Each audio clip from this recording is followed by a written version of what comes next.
So this is assignment 14.3, session plan, session and program reviews.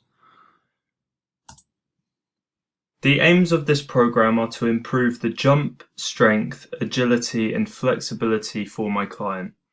This will aid in my client's development as a netball player for her college team. The aims of this session are to make sure that my client carries out correct technique to reduce risk of injury, be motivational and positive so that my client is motivated and enjoying the activities, and do some of the activities with the client so that they are not doing it alone. These are specific for my client because jumping and running are very important in netball and are critical for development. As well as this, agility and strength are key so that she can carry out short bursts of speed. At the end of the 6-week period, the test will be redone and will be compared before and after the 6-week program, and then we will see if there has been any change.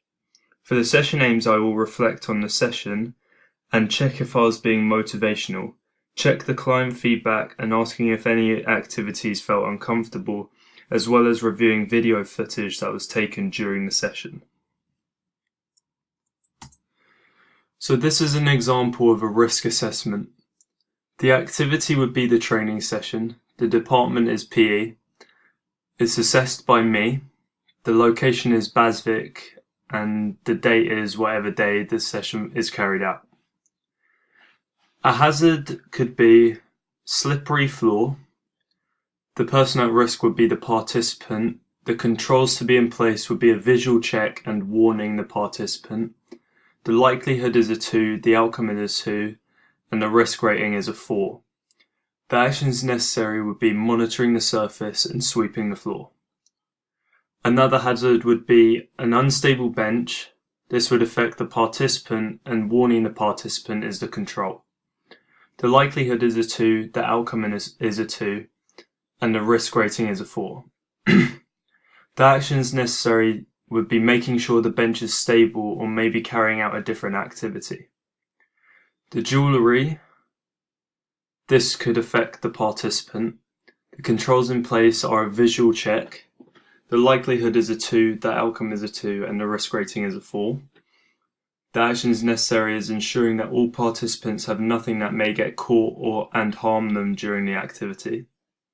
Another hazard is pre-existing injuries, and this affects the participant. Controls to be in place are asking as well as a verbal check. The likelihood is a 2, the outcome is a 2, and the risk rating is a 4. The actions necessary would be asking about any prior injuries as well as assessing my client's PAR-Q. Another hazard would be heavy sandbag could land on foot or could be too heavy. People at risk are the participant. The controls is a warning. The likelihood is a 2, the outcome is a 2, and the risk rating is a 4. The action necessary would be getting a sandbag that is the correct weight so that it's not too heavy. Another hazard could be an unstable box. The people at risk could be the participant. The control is a warning. The likelihood is a 2, the outcome is a 2, and the risk rating is a 4. The actions necessary would make sure the box is completely stable, and I could hold the box or carry out a different activity. So on this slide there are examples of my client's PAR-Q. I've asked questions about lifestyle and activities levels as well as medical information. As well as this, there is a confidentiality section which ensures that all data is protected and that information will not be revealed.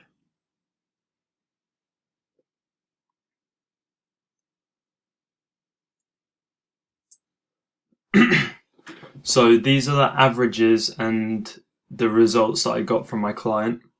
So her resting heart rate is 86 beats per minute and that average is 70 beats per minute. The target heart rate zones that I want her to be in for the training session would be 80 to 95% for the agility ladders to sprint and 50 to 60% for a warm-up and cool-down. The average is 80 to 95% for the anaerobic zone, and this is why I will be doing 80 to 95% because it ends in a sprint. The resting blood pressure of my client is 125 for systole and 75 for diastole, and the average is 120 to 140 systole and 80 to 90 diastole. The peak flow results were 400, 400 and 420, and the average is 418. My client's BMI was 24 and the average is 18.5 to 24.9. So the exercise session content 1. So the location I'll be doing the training session is in the sports hall. I need a 20-meter length of hall. I need a sandbag, bench, aerobic steps, footwork ladder, exercise bike, cones, foam roller and medicine ball. Health and safety considerations are jewellery before the session, any injuries, unstable bench, unstable box, heavy sandbag and slippery floor while running. The emergency procedure would be knowing the assembly point and the closest fire exit in case of a fire drill or actual fire. Knowing the closest first aid bag if an injury occurs during my training session, and knowing the qualified on-site first aider so that I can access them and ask them what to do, or they can carry out the first aid procedure. Issues arising from the risk assessment could be there may be greater risk when my client is running because there may be people in my space of the hall. As well as this, an unstable box or bench could mean that my client falls off the box or bench.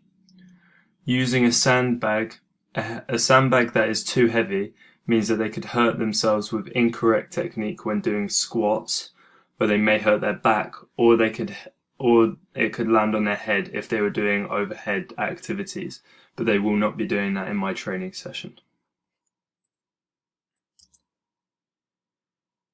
Exercise session content 2.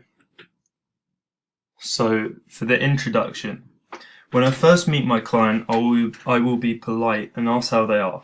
I feel it is important that there isn't any awkwardness between us, and establishing a connection is important. I will have to check their PAR-Q and ensure they have signed the consent form. Also, I will check if they have any recent injuries, and for them to take off any jewellery. It is important to act professional, but it is also important to establish a connection so that my client trusts me to help them. Now for the warm-up.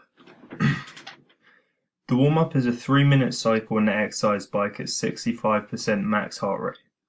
A shoulder stretch, calf stretch, hamstring stretch, then a jog, but changing direction in a zigzag and changing speed from each point. The 3-minute cycle is the pulse-raising part of the warm-up and will get my client into the aerobic zone for exercise. As well as this, the shoulder stretch, hamstring stretch, and calf stretch are all stretching muscles that will be used during the session. Finally, the zigzag jog with changing speed is linked with changing direction and agility within netball. Exercise session content 3. Main content. Hex bar squat jump. Start with bar weight, 6 reps, 3 sets. This will have to be changed to a sandbag because we do not have a hex bar for use. This will also mean that we will increase the reps because the sandbag is a significantly less weight. Jumping with an added weight will increase the power in the legs to improve vertical leap. Box jump, 4 reps, 4 sets. The box jump is designed to improve jumping ability and is done after a sandbag squat jump, as using no sandbag should make it easier for my client to jump the same height as before. Box step with 6 kg dumbbell, 6 reps each leg, 4 sets. This exercise is done with a leg drive and is done to improve balance and coordination, as well as increasing strength of the legs and improving the driving motion to increase power. Footwork ladder to 5-meter sprint, 4 sets. This exercise is done to improve the footwork of my client, which is specific to the movements in netball, as well as improving agility because of the change of speed for the 5-meter sprint. Shuttle run, 5 meters, 8 reps, 2 sets.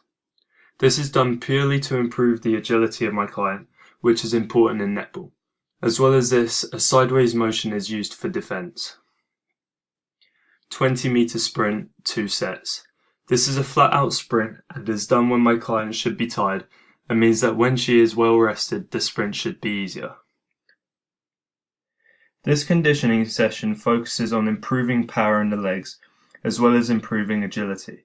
In addition, this session also helps with footwork, which can aid my client in development for her sport, which is done by using the footwork ladders. The sprints also help with initial explosive speed and agility. The hex bar jump will help with improving vertical jump, as will box jumps, and gradually increasing the height over time.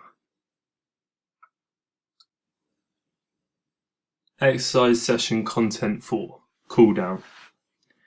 The cool down is a 3-minute cycle at 30% max heart rate and a foam roll of the calves and quads.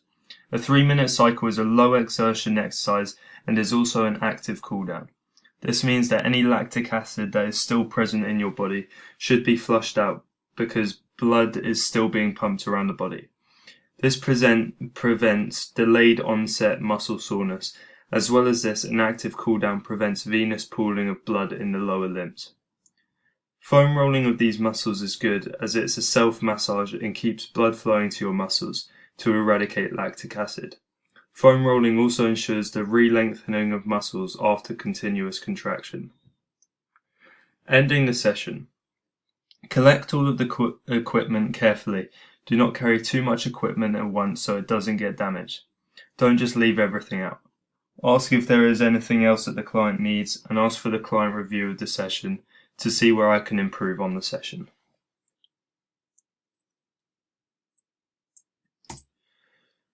This slide is the same as the session and program aims at the start. So asking about the program names, specific session aims, and how these aims are specific to the client and how they will be measured for success.